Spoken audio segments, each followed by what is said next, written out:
Alright, welcome back to the ARS 300 build. So, well, before I get started on the build, I wanted to do another quick video talking about a couple things before I got started that I mentioned before. So the first is the Extreme Power XPS 24 power system that I'm using. It's a dual battery, redundant receiver type setup. It has a pretty cool servo matching built into it that will actually you run it and it kind of goes through a cycle of the controls, and it essentially memorizes and matches everything internally. So I could set my endpoints and center points in the radio to just basically the stock, the default setting, run this, and I'm guessing it probably does it based on amperage. And as it runs through the setup on it, it moves the controls very slowly and sets your endpoints, midpoints, and all that together. So, for multiple servo setups. Pretty cool feature.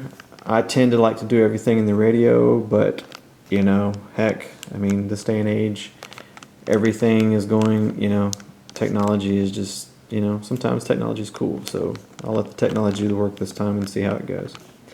It also has another feature that allows me to ditch the typical IBC for the ignition. It has a port for that will isolate any feedback from the receivers. So there's one less item you need. And for the cost of these, it's crazy.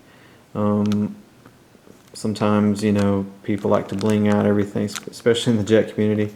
And I've done it, you kind of get wrapped up in that, and you spend a lot of money on things like Powerbox, which there's nothing wrong with that. That's user preference. But these are very cheap compared to something like a Powerbox or an ARS system.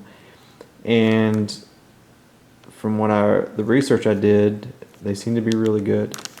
And there's a few versions. There's the 10, the 16, and then of course this 24. They step down in size. The 10 and the 16 are tiny and weigh nothing. This weighs probably what I would think a Powerbox Mercury or whatever their smaller one weighs. Dual battery, dual receiver. I ordered everything for stock because I'm a dealer for these, just to kind of see how it goes. The ones that I'm going to be selling, I went ahead and had ordered them with the XT60 connectors, just because I've kind of went that direction with everything I own. But you can always change these out, or I can get blank, or I can have order them with the certain ends like Dean's and stuff on there if you like. But it's a cool feature. They have options for like this.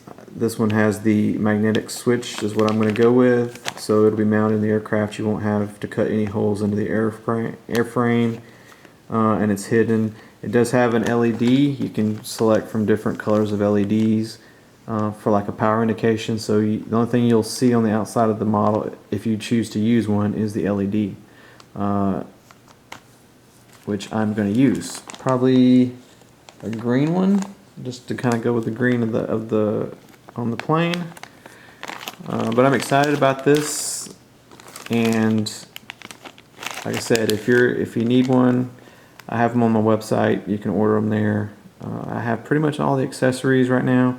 These support Spectrum, Futaba, all the name brands, and they're accessories for each. So hit the website up if you're interested in it. It's fb-rc.com with the www in the front.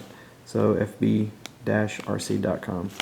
And of course the forum, which is where this build's going to be. Alright, so that is that, and I will talk about more and maybe do some videos going through the setup and showing you guys how they work when I get there. But the other thing I wanted to bring up was these guys. So I'd never used them. I reached out to people, hey, what would be a good canister for the GP120, blah, blah, blah, And I remember hearing about a canister that was made for kind of 3D flying, that they kind of fixed that whole transition. Like I said, I'm not a gas guru by any means. I just heard about it before, a long time ago. So I was kind of looking for those. And then these were kind of recommended. And so I went to the Plane Bender's website. The price I thought was very reasonable for these. And I ordered a set and were shipped 1 December. Thanks to the holiday madness, they showed up 21 December and was what the holdup was. So I ordered the canisters, the adapters that he sells for the DA 90mm drop down to the GP, and I also got his canister mount, which is aluminum versus the stock wood. So I'll be just using this one in the build. Comes with some decals, his card, and this all in this little envelope that he sent. And you know, I kind of felt bad after the fact because when I got them, I saw them and I immediately went like, "Oh my God, these look horrible compared to the pictures." Disclaimer: the pictures. So I go to the website and I see the pictures. Yep, those are the ones I need. Ordered them, and then I show up and they don't look anything like that. It kind of threw me off. The welds, you know, I'm not a welder. It just, you know, it just looked rough, you know. So I was a little concerned that this was decent enough welds to hold up long term, because I typically, you know, hang on to models until they fall apart or that kind of deal. So I want something that's going to last, and I'm not huge on looks. Don't get me wrong, because they're going to be hidden. But, you know, you just see them and, you know, there's got some scratches and gouges on them. And, you know, when I posted on my thread about it, I just kind of asked, you know, hey, are these what you guys have and what you guys have seen? And people were saying, no, those aren't anything like my pipes. Those look like another brand, blah, blah, blah. So I got worried, and I emailed Dave Sullivan, and he did reply and said that they were his pipes, you know, that he just doesn't spend the money to make them look all pretty, which I get it, totally get it. But, you know, my thing with that is like, hey man, you know, if this is good quality, you say it's good quality, you stand by your product, that's awesome, but your pictures on your website need to be updated to represent what the product actually looks like. That was my only beef. And I kind of felt bad because, you know, I talked to Dave, you know, he's very responsive during the whole shipping fiasco. You know, I would hate for somebody to go out of business because of something I said, you know, but he basically said, you know, I can't afford to make these things, you know, look polished and all that. You know, and that's cool. I understand. I have the little side business I do, and most of the time, it seems like I lose money. There's no money in the hobby. There never will be any money in this hobby, especially now. And I wish people would understand that, because they seem to think you're just independently wealthy because you have a little side business, and that is not the case. I work a full-time job to pay the bills, and the little side business is something I do for fun and to promote the hobby. And if I can make a little money to basically pay for the events I go to, that's kind of all I'm doing it for. So, anyways, I do think these will be great pipes or cans. They're very heavy duty. I don't think, you know, after, you know, talking to people and letting them see them, you know, we all agree that they will definitely hold up. Probably will out-survive this model. Not it's crash-wise, but just, you know, covering, not lasting, and just things, you know. But I'm excited to give them a try. Last time I had a single wing gasser, I had cans in them, and I liked them. I just liked the sound.